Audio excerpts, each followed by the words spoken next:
Hey everyone, welcome to the investor.bet AFL round 23 betting trend preview. We've got 9 games coming up, second last round of the season. I'm going to break down each of these matchups. We'll go through the history, the trends, some statistics on these sides, also what the odds were in previous encounters, who's been covering, have their games been going over under the total, and a lot of information that's going to be really important to the betting decisions that you make on these games on the weekend. But before we get into this week's games, just want to quickly recap the games from last week. It started with Hawthorn beating Collingwood 110-46.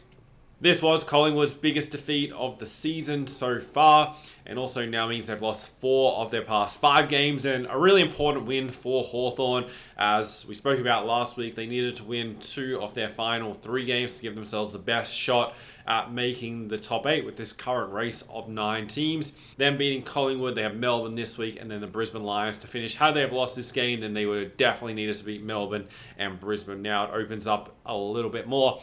On Friday night, Geelong comfortably beat Essendon 109-65. Jeremy Cameron only kicked the 4 goals. He went 4 goals, 5 behinds. So that kind of eliminates him getting the 100 goals during the regular season now. Close game between Richmond and St Kilda, with the Saints just edging them out by 4 points.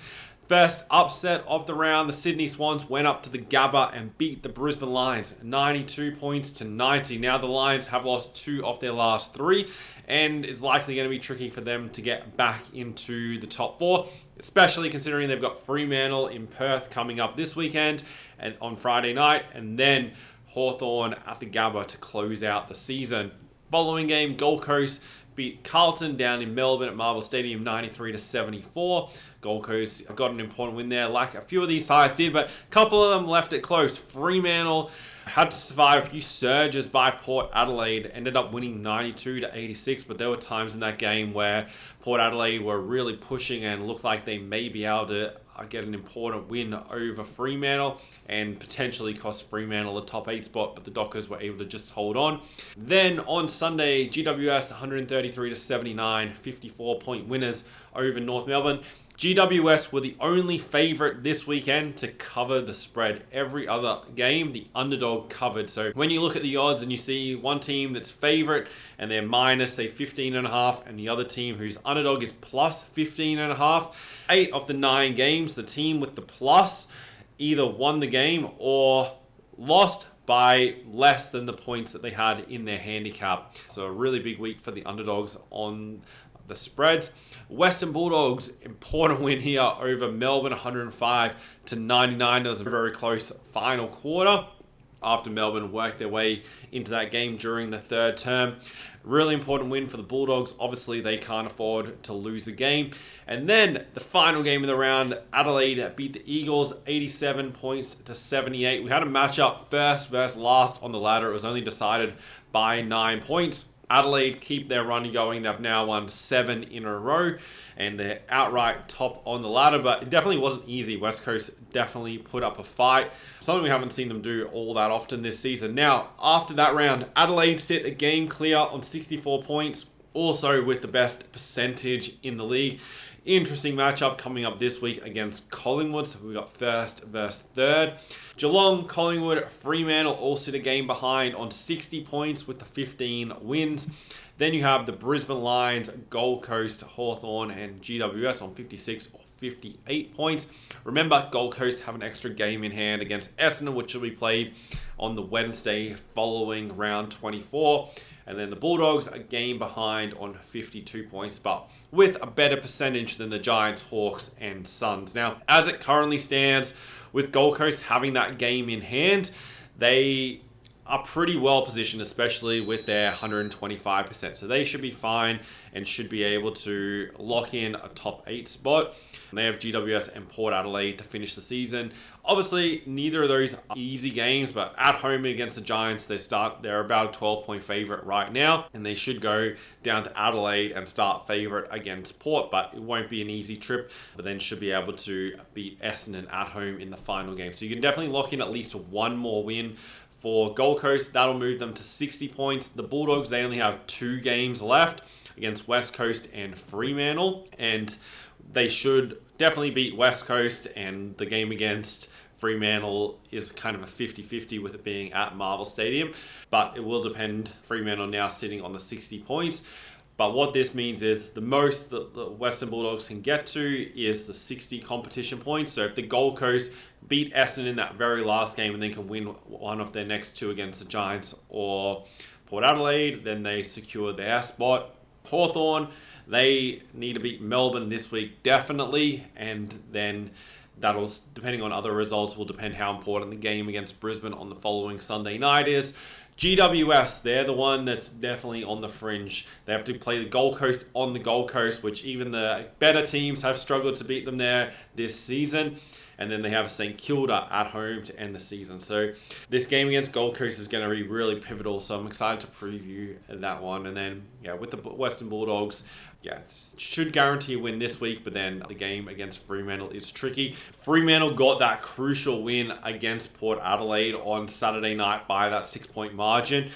That now was the reason why that was so important is because they have the Brisbane Lions and Western Bulldogs to close out the season. Had they have lost that game, as much as this second half of the year of them has been great, they've only lost one game since round 9 against Collingwood. They have lost to Port Adelaide, they'd be sitting on 56 points with two really tough games coming up, and also the worst percentage of those teams on the fringe, and would be the most likely side not to make it. So very important win for Fremantle to get over the line and make it 5 straight wins as well. So certainly an interesting race coming up. The top 4's also still got room to work out. Adelaide all but guarantee themselves a top 2 spot because they play North Melbourne to end the season, plus their good percentage. So the game against Collingwood is a little bit less important for them this weekend.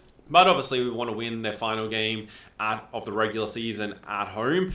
But assuming they beat North Melbourne in the last round, they'll lock in a top 2 spot for sure and get a home qualifying final. Geelong, Collingwood, Fremantle all sitting on the 60 points right now. Fremantle, the one with the tricky draw. Collingwood also have to play Adelaide and then Melbourne to close out the season.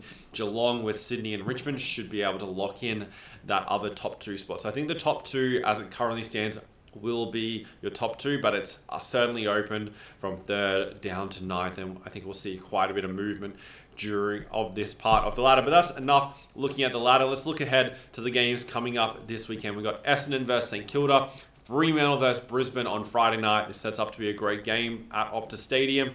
Another really important game for two teams, Gold Coast against GWS, Carlton versus Port. Hawthorn need to beat Melbourne on Saturday afternoon. Then we got first versus third, Adelaide against Collingwood. If Collingwood can win this game, they give themselves that shot at maybe getting into the top 2 if results go their way from other games, but it seems a little bit unlikely for sure at this stage. North Melbourne versus Richmond. We got 17th versus 16th, a bit of a uneventful game there. Then the Swans against Geelong, Sydney. As much as they're not going to have an impact on the final series this year, they can still have an impact. Obviously beating Brisbane last week, then they get the chance at home here against Geelong, who are fighting for a top spot. Swans made it to the grand final last year, didn't make it. The game against Brisbane last week, they got their revenge from that grand final loss, having lost to the Lions earlier this season at home. They get another chance to make a statement. It's on the way the Cats are playing, it's hard to see them losing, but you never know. There's been plenty of upsets this year. And then the Western Bulldogs against West Coast to close out the round at Marvel, and the Bulldogs likely win comfortably as $1.01 favourites. Now, let's run through the trends. We got Essendon versus St Kilda. The odds here that you're looking at are all 9 a.m. on Monday. And the Saints went up $1.25 favourites and 24.5 point handicap. There's no totals out yet as I'm recording this on Monday afternoon. So what I'm going to do, I'm going to give you the number that I think the total is going to go up as, and whether, based off that number, whether I think it's going to go over or as well. This is all based off statistical data in the Bet Finders, which you can access through the link in the description. But St Kilda start pretty heavy favourites here. They've won now, let's see, 3 in a row, all by 9 points or less. They beat Richmond last week by 4, North Melbourne by 9, and Melbourne by 6. This is similar opposition to what they've been facing. They've been versing all sides in the bottom 6 or 7 on the ladder. Get another opportunity to do that here and make it 4 straight wins. But they haven't been convincing wins. Like when you're scraping by a goal or so, it's hard to get really excited about those kind of performances. But I think they should be good enough to beat Essendon here. Now, the Bombers, they put up a bit of a fight against Geelong for a little bit of a period. I think they closed the gap back to about 20 points at one stage, and then Geelong kicked away again to win by 44 points. Essendon, they've now lost 10 straight games. So got to be kind of brave to back them on the money line, but they potentially can keep it close if they want to turn up in this game. This matchup does have a history of being a blowout. 4 of the past 6 have been decided by at least 35 points. And Essendon have won 3 of the past 5 against St Kilda. The last time they met was round 20 last season. St Kilda won that 108 to 55 as $2.30 underdogs. Looking through what happened in that game, the Saints 17 goals 6, 23 scoring shots to Essendon's 8 goals 7. The timeline, Essendon kicked the first 2 goals of the game, and then St Kilda went on this run 5 straight goals to hit the front at quarter time, 31 to 15. The second quarter, Essendon found the front again. They kicked the first 3 goals of that term, but then this period here, starting with Nasiah Wanganeen-Miller's goal, then Cooper Sharman before half-time. It's back to a 9-point margin. Then when you add on all 7 goals, or 7 of the 8 goals scored in the third quarter, that's where the Saints really built their margin and ran out comfortable winners. Obviously, this game's back last season, but the Saints did have over 400 disposals. And again, this season, right now, Essendon are giving up the second most disposals to opposition teams. So I think you can look to target some Saints players with their disposal numbers. Inside 50s were both low, 43 to 46. So the fact that St Kilda kicked 17 goals from 43 entries, they were super efficient when going inside 50. Clearances, fairly even. Essendon won the centre and the Saints won the stoppages. Contested plus 17 in favour of the Saints, and significantly more uncontested possession and slightly more turnovers made by Essendon. Now I think St Kilda should win this game. They have a few too many points in them for Essendon. Now, not that St Kilda's a really high scoring side, it's just the fact that week to week, they're struggling to get to the 70 mark. They've only scored over 70 points once in their last 9 games and haven't scored over 74 points since the 81 against Richmond back in round 11. You could even go all the way back to round 7 against Collingwood. So now you're looking at basically 3.5 to 4 months of the season, and they've really struggled to get over 70 points. So even though St Kilda had a really low scoring game last week in their over Richmond, just scoring the 56 points, I think they can get around the 80 to 90, which would be enough here to beat Essendon, particularly considering Essendon are conceding almost 95 points on average. Really important for the Saints to keep this momentum going. They got to 3 wins from rounds through to round 4 earlier this season.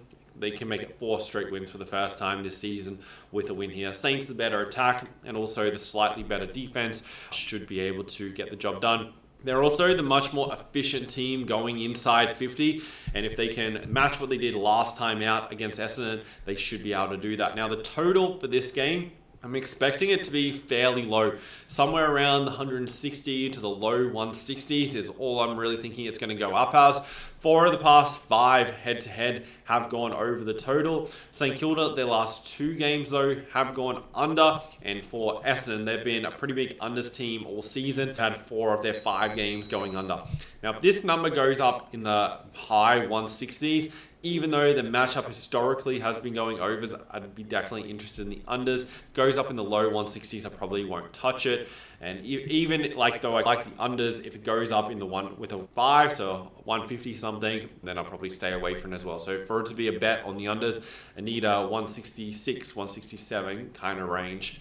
Fremantle versus Brisbane. This is the other game on Friday night and at home at Optus Stadium. Fremantle are favourites, $1.78. minus 3.5.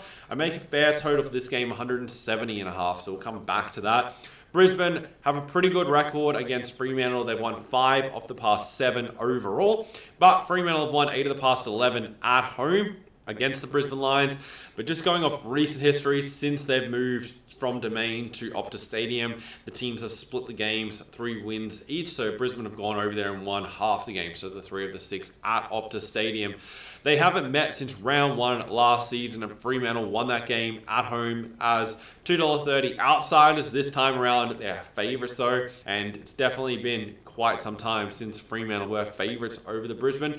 Obviously, there's not much between them. It's only a 3.5 point line. That can certainly change depending on lineups going into this game.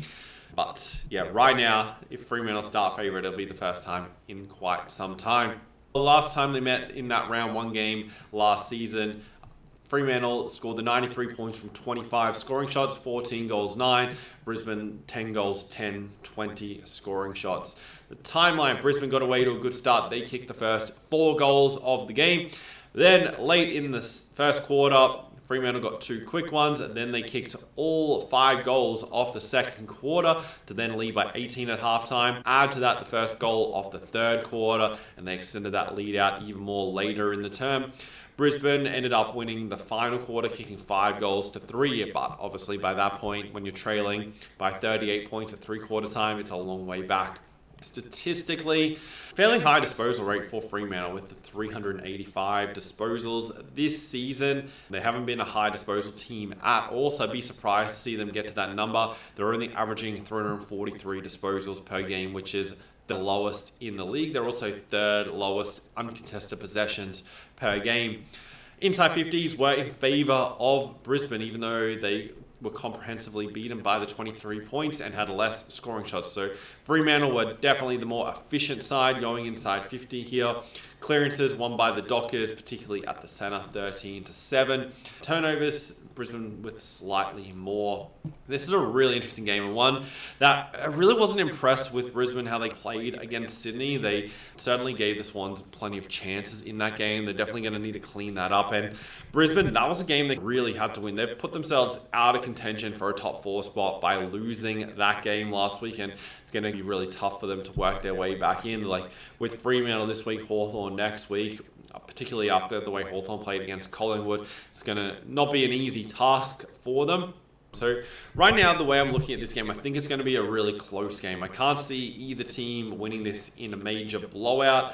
Brisbane, they're coming in off 2 of their last 3 games being losses, but have played Sydney, Collingwood, Gold Coast, and Western Bulldogs in their last 4 games. And then for Fremantle, as I mentioned, they're coming into this on a 5-game win streak.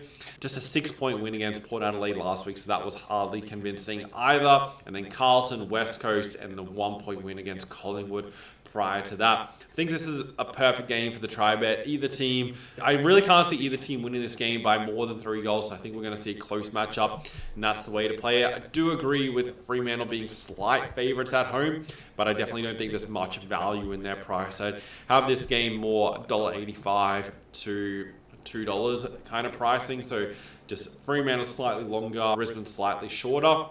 But I think the try-bet is the best way to go. Expecting a total in the 170s or very low 170s here. So if we see that, we've got 3 of the past 5 head-to-head going over. Fremantle have had 3 straight games go over. Brisbane, they've had 3 of their last 5 go under the total. If we see 160s, I'd probably like the over here. If we see a high 170s, I'd be interested in the under purely based off what I have the number at and how these teams are playing. There's very little between them, both in attack and defense. Brisbane, the slightly better attacking side. Fremantle, the slightly better defensive side. Efficiency-wise, though, even though Brisbane, they're averaging slightly more points per game, Fremantle, the more efficient attack and more efficient defense. And plus, when you add they're at home, no Lachie Neale for Brisbane either. They're going to have to improve off of last week, certainly, to be able to win this game. But Brisbane, they don't often win back-to-back games. They did earlier this year where they lost to Adelaide and GWS, but they bounced back from their loss against Gold Coast with a win over Collingwood a couple of weeks ago. Can they do the same thing here?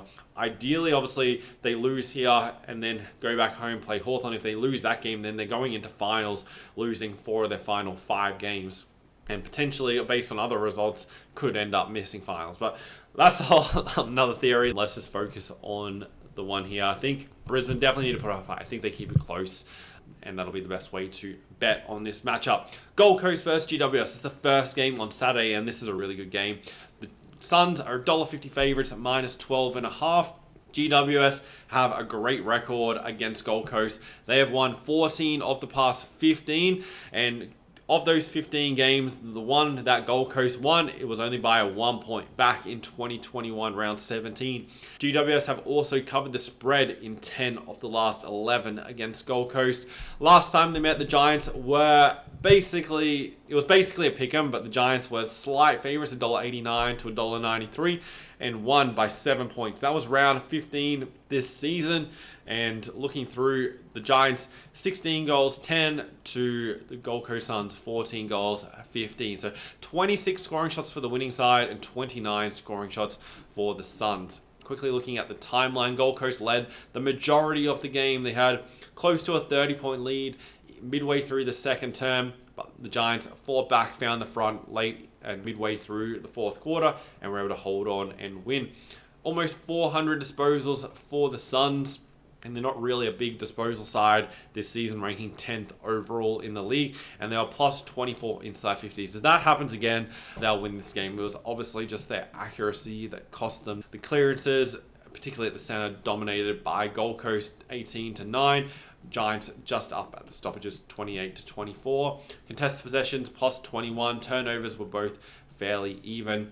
Looking through that past matchup and now knowing that they're playing on the Gold Coast this time, I'm expecting the Suns to be able to win this game. They're coming off a win against Carlton down in Victoria. Prior to that, beat Richmond and Brisbane by 84 and 66 points. They've won 6 of their past 7 and just struggled in their trip down to Adelaide, which was one that we expected with them having to play Brisbane the following week. And then for GWS, they're playing very well as well. They've now won 7 of their past 8 games. The only loss was an 88-point loss against the Western Bulldogs at Marvel Stadium on that Thursday night game at the start of round 21. With just the home field advantage, I think Gold Coast can win this game, and with a 12.5-point handicap, I think it's pretty accurate. Gold Coast have had a habit of putting good teams away at that venue this season, but I think GWS can hang around. This season, the Giants have had extremes. They've had really good games and like really poor, unexpected games, but they have enough points in them to be able to somewhat challenge Gold Coast here. When you look through, the Giants have scored over 100 points in all but one of these last 8 games that they've played, and that was just the game against the Western Bulldogs. So if they can score, not likely in the hundreds, but even just in the 85, 90, then they can certainly keep this close. So another game where I think can be close with a lot on the line. This is a game with a lot of pressure for both sides, and ultimately probably will just come down to the team that handles that pressure a bit better. Gold Coast should be able to at home, but I think if GWS play at their absolute best, they can keep it close, particularly when you add in their record against Gold Coast as well. That'll give them even more confidence. But I think Gold Coast are your most likely winner. For the total, I think we'll see a number in the high 170s, maybe even into the low 180s. If we see anything 175 or less, then I definitely like the over here. Giants have plenty of points in them, so do Gold Coast. These are both top 5 attacking sides. They're also decent defenses as well, but both have plenty of points in them. And if we see a number in the 170s, I think both of these teams can be around the 90-point mark, which should cover it, and likely one of them will score 100 plus. The only way it wouldn't go over in that situation is if it becomes a very defensive game with both teams trying to just play for just to get the win and go against their game styles that's worked for them, which definitely seems unlikely. So at this stage, like the overs, assuming weather is okay on the Gold Coast on Saturday. Carlton against Port Adelaide, another team that is a 12.5-point favourite and $1.50 odds, and that is Carlton, who have won 3 of the past 5 against Port Adelaide. And they've also won 2 of the past 3 at home against Port Adelaide. They met just back in round 16 this season at the Adelaide Oval. Port Adelaide winning that game 110-60 as $1.85 favourites. The timeline for that game, Port Adelaide, 30 scoring shots to just 20 by Carlton, and also Port with a more accurate side. Port led start to finish. They kicked the first goal of the game through Darcy Byrne-Jones, and then just kept on building on their lead from there. This is not something we've seen from Carlton. This season, Carlton's timeline always looks like they're leading through the first quarter, leading through the second, and then it goes up, and then the opposition ends up winning the game in the second half. That wasn't the case this time around. Carlton less than 300 disposals in a game. That's really poor. This season, they're ranking 8th in disposal, so basically 60 less than what they normally average. Port Adelaide were exactly on their average. They averaged 347, and that's exactly what they got. Inside 50s, plus 12 in favour of Port Adelaide. We kind of expect that with the scoreline. Stoppages were mostly won by Carlton at the centre, and then it was tied at the stoppages around the ground. Uncontested possessions definitely heavily in favour of Port Adelaide, and they also only made 50 turnovers compared to 58 by Carlton. This is a really tricky game. Definitely not one that I'm keen on betting into at all. This is the kind of game that two teams that definitely very hard to trust. You've got Carlton, who've lost 7 of their last 8 games, coming off a 19-point loss against Gold Coast at this venue last week. And then you also have Port Adelaide, who lost to Fremantle at home by 6 points and now need to go on the road. Their last road trip was to Geelong, and they lost that by 88 points. Their last trip prior to that, down to Tasmania against Hawthorn, they lost by 38. Prior to that, they lost to Brisbane at the Gabba by 28 points. And you got to go back to round 13 to find their last win on the road, where they beat the Giants 66 points to 50. And that's what I talk about, these real up and down performances by GWS, losing at home to Port Adelaide back earlier this season. Port were off the bye going into that game, so that probably played into their advantage a little bit. Like the try bet here, but I lean towards Carlton winning. Carlton just cannot afford to lose this game at home. As much as it's not going to make any difference in terms of ladder position and that kind of thing, I think it's just really important for their fans to somewhat make a statement. Like, the only other thing is they have Essendon in the final round, which is another winnable game. But in my opinion, these are both certainly winnable games for Carlton. They've got a matchup here where they're the better attack and better defensive side. And it's not like Port Adelaide's in good form either coming into this game. Another one of these matchups, whichever team wants to turn up and play on the day will win, but I lean towards Carlton, but I don't think there's any value taking them at $1.50. Hence the reason why I don't think this is a great betting game from a sides perspective. Total for this game, based on these teams' stats this year, neither of them have many points in them, but they're also bad defenses. So I think we could see a fairly low total here. And if we can get one around the 160 mark, maybe even 155 to 160, then I'd definitely be keen on the over. They've had 6 of the past 7 head-to-head go over. Carlton have been a fairly big underside all year, but recently they've had 4 of their last 7 go under, so it's been a little bit more of a mixture, but also have been conceding around the 90 to 100 points each week, which has been helping those games go over. And for Port Adelaide, they've had their last 3 all over the total. So I think under the roof, Marvel Stadium, we could see a bit more of a shootout here and clear that number. But for to back the over here, last time it was 158.5 at Adelaide Oval and went over that mark with 170 points being scored. And I can see a similar total points being scored in this game. So that's why I'm looking for that low total again to back the over. Hawthorn versus Melbourne. The Hawks, $1.30 favourites, minus 21.5. Make a fair total for this game, 169.5. Fairly similar to what has been in their past couple of meetings. Hawthorn have covered 4 of the past 6 against Melbourne, but they've lost 8 of the past 10 and also had a draw in there. So Melbourne have an extremely good record against Hawthorn over the past few seasons. One game that they've won across these past 10 meetings was earlier this season, round 9 at the MCG. Hawthorn, 26 scoring shots, 91. Melbourne, pretty inaccurate, 7 goals, 14. They also had 21 scoring shots, but just 56 points. This was a really close game for 3 quarters, but Hawthorn dominated the 4th, kicking 6 goals to 1 to run out what was comfortable 35-point winners in the end, but it certainly wasn't looking like that for the first 3 quarters of this game. Statistically, we'll just see what kind of played out. Inside 50s, both fairly even, so were disposals. Clearances, 11-8 in favour of Melbourne at the centre, and also 27-19 at the stoppages.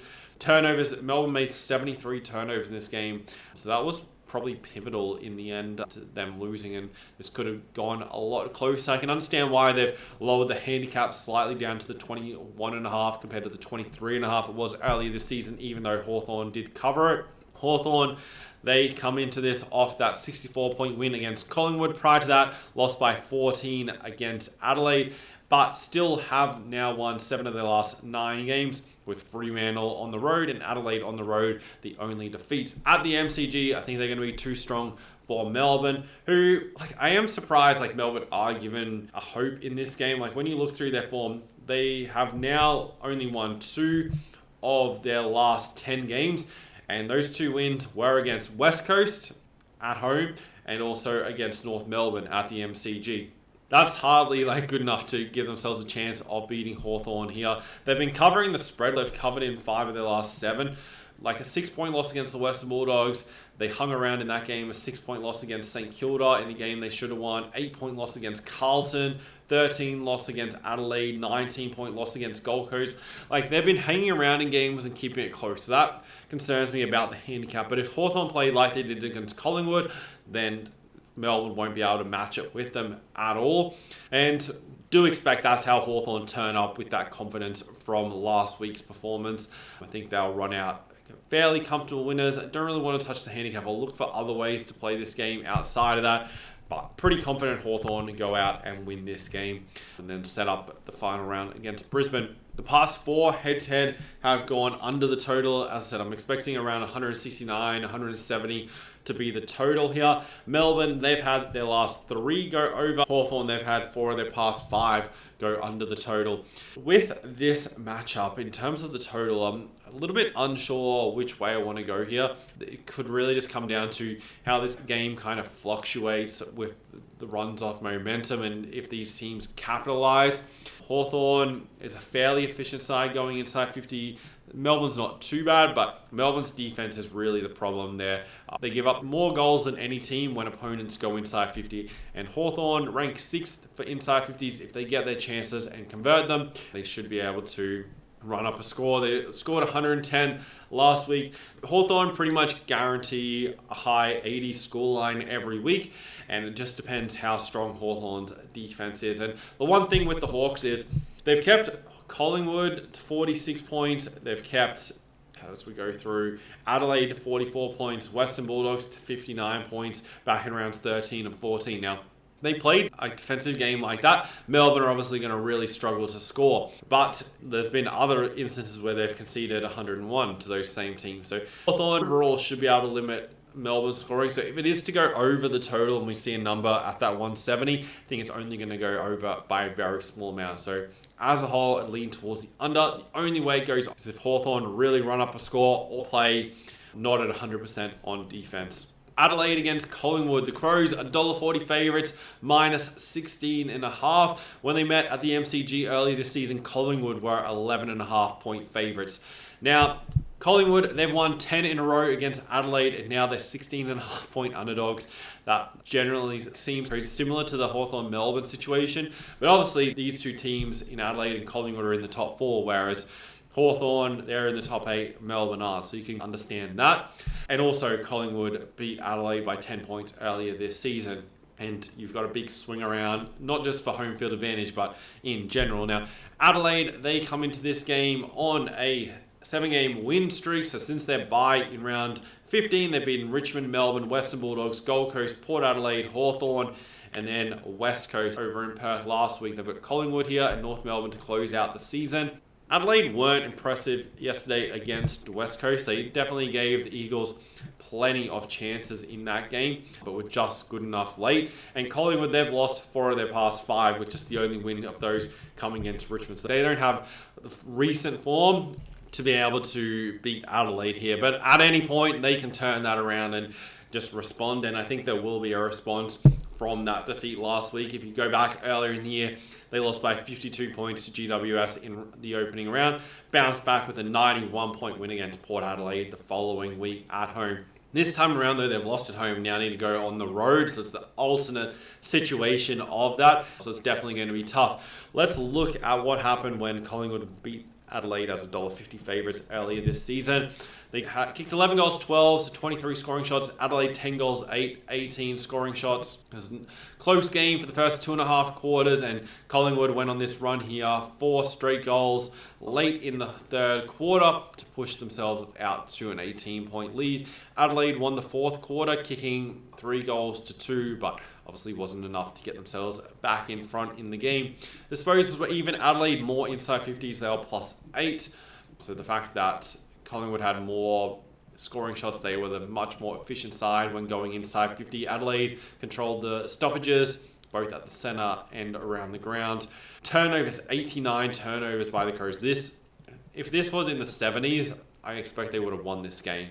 So this is a factor that they need to improve on this time around. Looking back through what happened in the game earlier this season, there's probably a game where Adelaide should have won. Had they conceded less turnovers and been a bit more efficient with their entries inside 50, they would have won here. So can certainly understand the switch around in the odds. I don't know right now if there's enough value in the $1.40 to be backing Adelaide, but I do certainly agree they should be favourites. They've now overtaken Collingwood as the number 1 defensive side, but keep in mind you've got the 2 best defensive sides this season going up against each other here. Adelaide, they're the better attacking side.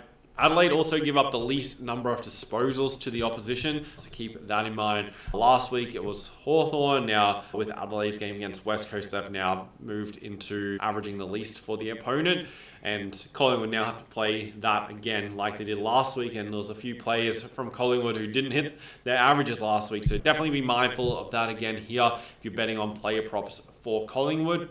But I think Adelaide can break the 10-game losing streak against Collingwood here in front of their home fans. There is the chance, one thing you have to look for when you're betting is teams having not so great performances based on the opponent they're facing the following week. And I think Adelaide's performance against West Coast yesterday had a little bit more to do with them knowing they're playing Collingwood next week, as opposed to let's see how much we can beat West Coast by, and they just did the bare minimum of what they had to do to get the 4 points, and that was it. So wouldn't be surprised to see a significantly better performance here by Adelaide against Collingwood. The total for this game, statistically, I'm thinking definitely could be in the 170s, but I'm just going to be cautious as we've got 2 good defensive sides. Adelaide, they've had 3 of their past 5 games go over the total. Collingwood are on a 5 straight non-cover and unders run. So basically all Collingwood games are going unders. So if you see a total pushing the 180 mark, I'd definitely be leaning towards the unders. Not sure what number they're going to go up.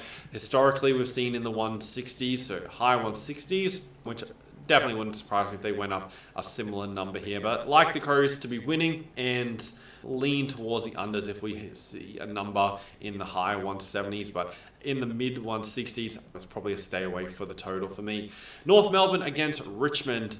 The Kangaroos are $1.58 -9.5, and they've won and covered 3 of the past 4 against the Tigers. The past 5 have all been fairly close games, all been decided by 29 points or less. North Melbourne, they come into this game, obviously both these teams struggling to get wins, but North Melbourne come in on a 7-game losing streak. This is their last winnable game of the year. Following this, they'll play Adelaide, and for Richmond, they are on a 3-game losing streak. They have North Melbourne here and then Geelong. So this is the last game. Their opponents are going to start $1.10 or less in the final 2 games, or in each of their last games of the season. On current form, I definitely agree North Melbourne should be favourites, but this is one of these games where both teams are definitely hard to trust. I think the best way to play this game is to go after the player props. Richmond give up more disposals than anyone to the opposition. North Melbourne around even as well, so you can target a few players for Richmond on their disposal lines as well. And at the end of the day, wouldn't surprise me to see this game close. If Richmond were about a +20 underdog, then I could definitely back them. But at +9.5 doesn't really give you much room to work with. I think North Melbourne are playing the slightly better football, but have just been running into good opposition. GWS, St Kilda, Geelong, Sydney, Melbourne, Western Bulldogs, Hawthorn, all during this 7-game losing run that they're on. And they've kept a few of those games competitive, not many, but a few of them. And by competitive, I mean around the 5 goals or less margin. But yeah, I like North Melbourne to win. I think with winning the last two over Richmond. They can make it another one, but I think it's going to be a fairly close game. The game that they won back in round 10 this season by the 4 points relied on them being very accurate, which was ultimately the difference. 19 scoring shots for the Tigers and only 18 for North Melbourne. North led the majority of the game. They never let Richmond get more than a couple of points ahead at any stage, and were able to hold on in a very close one. Richmond slightly more of the ball and more inside 50s. Clearances, there was a high clearance game, and North winning the stoppages 40-29, and also at the centre 14-4. Turnovers 63 made by North Melbourne, and they're still able to win the game. If this evens up, I expect North Melbourne to win it this time around as well. So like North Melbourne to win, but do think it'll be close, so definitely play it with a little bit of caution, and I think the better way is to target the player props. For the total for this game, this is a tricky one because stats tell me it's going to be low, but historically we've seen a number in the 170s. So if they go up in the 170s, I'd be inclined to lean towards the under a little bit. 9 of the past 10 have gone under. Richmond just don't have that many points in them. 52, 23, and 57 has been their last 3 games, but did score 105 against West Coast. So that's the thing. Like, Richmond struggle to score points, but against the lower teams, they've been able to. North Melbourne are the second worst defensive side. So if they scored 105 against West Coast, or the worst defensive side, potentially they might be able to score 75 to 80 against North Melbourne.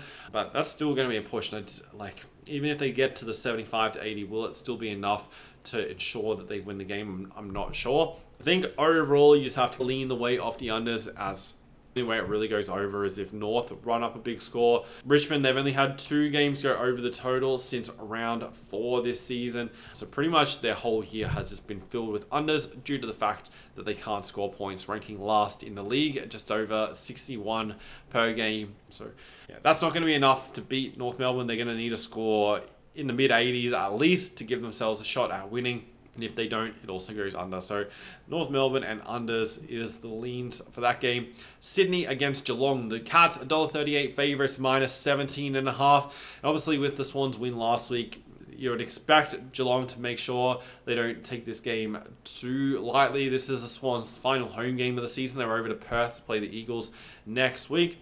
Really can't see Geelong dropping this game. I do think there's a bit of value in them at close to this $1.40 mark. And they got a few scares by Essendon last week, but ultimately ran out 40-plus point winners and have now won 4 in a row. Losses against GWS and Brisbane are the only 2 games that they've lost during this run of their last 12 games. I think they make it another win here, and then it'll beat Richmond to close out the season. Geelong obviously have plenty to play for. If they can lock in, like, it doesn't really matter too much, but obviously potentially could avoid a trip over to Adelaide in a qualifying final or something like that, as there's a lot of movement that can still happen in this ladder. So Geelong need to keep winning. The Swans, I get the feeling like they'll probably beat West Coast in the last game of the year, but I think last week that was their grand final. Like, when you look at teams who aren't going to make finals, is if you can pinpoint a game where there's a lot more motivation for them to win that game, you can look to target that. And that game last week was against Brisbane. I mentioned at the beginning of the video, Brisbane beat Sydney in the grand final last year. Brisbane beat them again back in round 1, and now Sydney got the win over them by 2 points and had to really fight and hold on for that game as Brisbane was surging late. This week, potentially a letdown here, and Geelong run out comfortable winners, even though Sydney are at home. Like, the only benefit they have is their final home game of the season. Sydney do have an okay record against Geelong. They haven't met since round 13 last season, and Sydney won that game as a $1.30 favourites. This time around, it's very different. No, quickly look at what happened. No, there's a big gap between when this game was to now. 32 to 22 scoring shots. Geelong started to kick the first 5 or 6 goals of the game to be leading 41 to 36 at halftime. The Swans, though, got this run here with the 5 straight goals to even it back up going into the break. Otherwise, it could have looked a lot worse. It wasn't until halfway through the second quarter where Sydney got their first goal through Joel Amati. And then from that point, Sydney kind of dominated the rest of the game. Disposals, almost 400, so 375 for Sydney and just over 300 by the Cats. Plus 7 inside 50s. Free kicks were low. Clearances heavily in favour of Sydney. We'll probably see that again this time around. Geelong not the best clearance side, that's for sure. Turnovers both around the 70 mark as well. Now, even though Sydney won last time, then they drew the year prior, I think Geelong are going to be far too good for them here and will be winning this game. So, like the Cats, and expect them to be too good. Expecting a mid-170s total for this game, very similar to what it was last season at this venue, maybe 176, 177.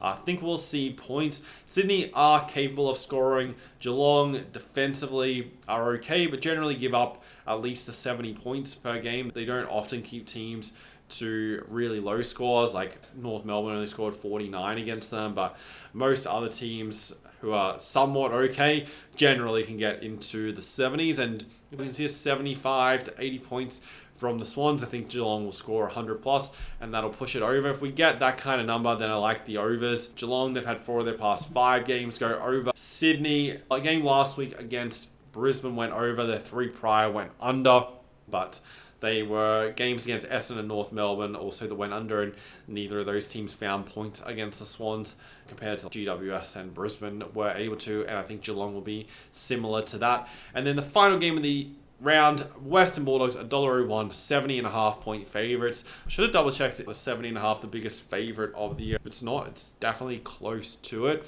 The Bulldogs have won 5 of the past 6 versus the Eagles, and their last 3 wins, so this one and this one, have all been by at least 55 points. When they met in round 3 last year, the Bulldogs won 106 points to 30, minus 52.5. Quickly scroll through what happened in that game. 26 to 15 scoring shots. The Eagles with those 30 points kicked 3 goals to 12. We don't expect that to happen too often. First quarter was even, just a 2-point game, but from that point it was all the Western Bulldogs. West Coast only managed 1 goal after quarter time, which came in the 4th quarter. Statistically, over 400 disposals by the Bulldogs. Definitely look to target their player props this week. The Eagles give up the 3rd most opposition disposals. Inside 50s were even here, and it was still a 76-point margin. This time around as well, expect Bulldogs to be winning the inside 50 count, and obviously significantly more of the ball. So just props definitely going to be going with the Bulldogs here. A huge number of uncontested possessions at 283. This year, again, the Bulldogs are the number 1 disposal side and the number 1 uncontested possession team. And yeah, just it's a terrible matchup here for the Eagles. They made 12 more turnovers that time around. Expect the Bulldogs to win this game, win it comfortably. The thing you have to be wary of is the Bulldogs don't need to win games by big margins. They just need to win, and then they need other results to go their way. So expect them to win, and this being the last game of the round, if another team's put up a big win, like that's going to be on the fringe that may keep the Bulldogs out, then they might want to really run up a margin here. But expect the Bulldogs just to win this game comfortably. It's going to be a 10 or so goal game, more than likely, but I think props is definitely the best way to be going. The total I'm expecting is in the high 170s, 177.5 is what I have as the projected. And ultimately, this comes down to how many points the Western Bulldogs score.